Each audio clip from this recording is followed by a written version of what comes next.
30 जनवरी 1948 शाम का वक्त था।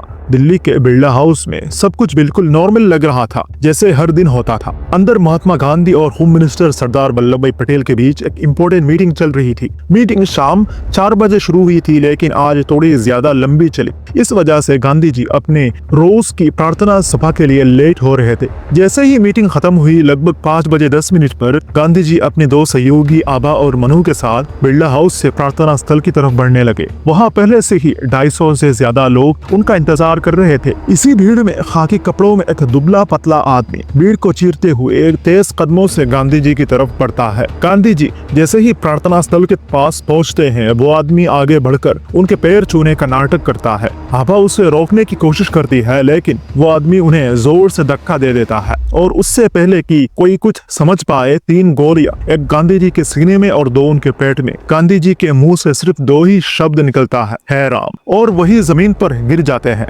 बिरला हाउस में एक पल के लिए पूरा सन्नाटा छा जाता है। कुछ ही देर बाद डॉक्टर बीपी भार्गव गांधी जी को डेड डिक्लेयर कर देते हैं। देश का राष्ट्रपिता शहीद हो चुके थे। लेकिन यहीं पर कहानी एक अजीब मोड़ लेती है। गोलियां चलने के बाद भी वो आदमी भागा नहीं, ना छुपा, ना भागने की कोशिश की, बस वही खड़ा रहा। कोर्ट में बाद में पता चला उस आदमी का नाम था नाथूराम विनायक गोडसे। कुछ ही सालों बाद नाथूराम गोडसे को फांसी दे दी गई। लेकिन कहानी यही खत्म नहीं हुई। समय के साथ गोडसे कुछ लोगों के लिए विलन नहीं, हीरो बन गया। सवाल उठता है, गांधी जी को मारने वाला आदमी हीरो कैसे बना?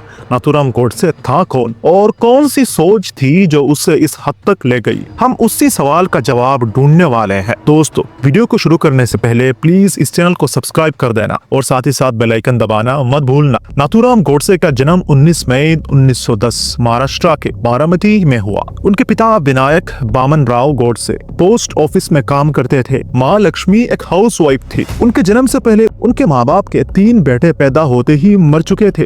इसलिए जब नाथूराम पैदा हुए तो उन्हें एक लड़की की तरह पाला गया। उनकी नाक में नाद पहनाई गई और इसी वजह से उनका नाम रामचंद्र से नाथूराम पड़ गया। परिवार को लगता था यह बच्चा घर का बांधा हुआ श्राप तोड़ देगा। 1929 रत्नागिरी देश में महात्मा गांधी का इन्फ्लुएंस पीक पर था।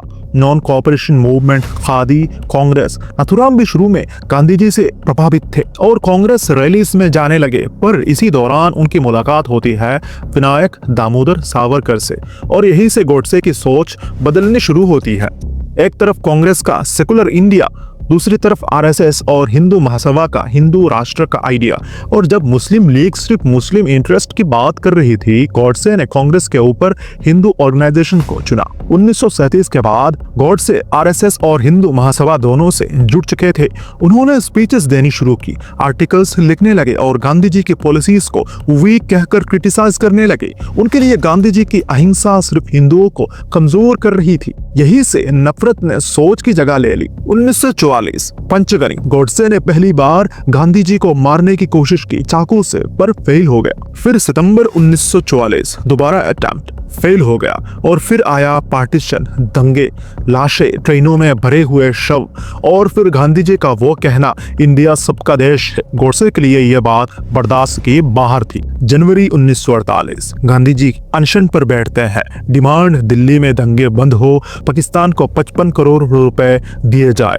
गोडसे के लिए यह फाइनल ट्रिगर था। उसके दिमाग में एक ही बात थी, गांधी को रोका नहीं गया तो हिंदू हमेशा भुगतेंगे। और तब उसने फैसला कर लिया। 30 जनवरी 1948 शाम का वक्त करीब 5 बजे 10 मिनट पर दिल्ली का बिरला हाउस में महात्मा गांधी अपनी प्रार्थना सभा के लिए जा रहे थे। उनके साथ आभा और मनु मौजूद थे और लॉन में करीब 250 लोग जमा थे। भीड़ में खाकी कपड़े पहने नाथूराम गोडसे आगे बढ़कर गांधी जी के पैर छूने का नाटक किए। जब उसे रोका गया तो उसने अपनी ब्रेटा पिस्तौल निकाली और 3 गोलियां गांधी जी पर चला दी। एक गोली उनके सीने में और 2 पेट में लगी। गांधी जी वही गिर पड़े और उनके मुंह से सिर्फ है राम निकला। इस एक घटने ने पूरी देश को गहरे शौक में डाल दिया। 1948 से 1949 के बीच महात्मा गांधी की हत्या का मुकदमा दिल्ली के रेड फोर्ट में बनाई गई स्पेशल कोर्ट में चला। इसी ट्रायल के दौरान कुल 149 गवाहों ने अपनी गवाही दी। जब नाथूराम गोडसे को अपना पक्ष रखने का मौका मिला तो उसने लगभग 30,000 शब्दों का एक लंबा स्टेटमेंट पढ़कर सुनाया। गोडसे का कहना था कि गांधी की हत्या की किसी व्यक्तिगत दुश्मनी का परिणाम नहीं थी, बल्कि ये उसकी राजनीतिक विचारधारा से प्रेरित एक कदम था। सभी शब्दों और गवाहों के आधार पर 10 फरवरी 1949 को स्पेशल कोर्ट ने अपना फैसला सुनाया। नाथूराम गोडसे और नारायण आप्टे को महात्मा गांधी की हत्या का दोषी मानते हुए मृत्युदंड की सजा सुनाई गई। बाद में इस फैसले के खिलाफ अपील की गई, लेकिन सजा बरकरार रखी गई। अंत में 15 नवंबर 1949 अंबाला जेल में नाथूराम गोडसे को फांसी दे दी गई। गांधी जी के बिना इंडिया ज्यादा स्ट्रॉन्ग हुआ या ज्यादा टूटा? गोडसे एक हीरो था या आजाद भारत का पहला टेररिस्ट? इस सवाल का जवाब आज भी देश एक साथ नहीं दे पाता। तुम्हारी नजर में नाथूराम गोडसे कौन था? कमेंट में अपना राय जरूर बताना। और जाने से पहले इस वीडियो अगर अच्छे लगे तो लाइक और शेयर करना मत भूलना। जय हिंद, जय भारत।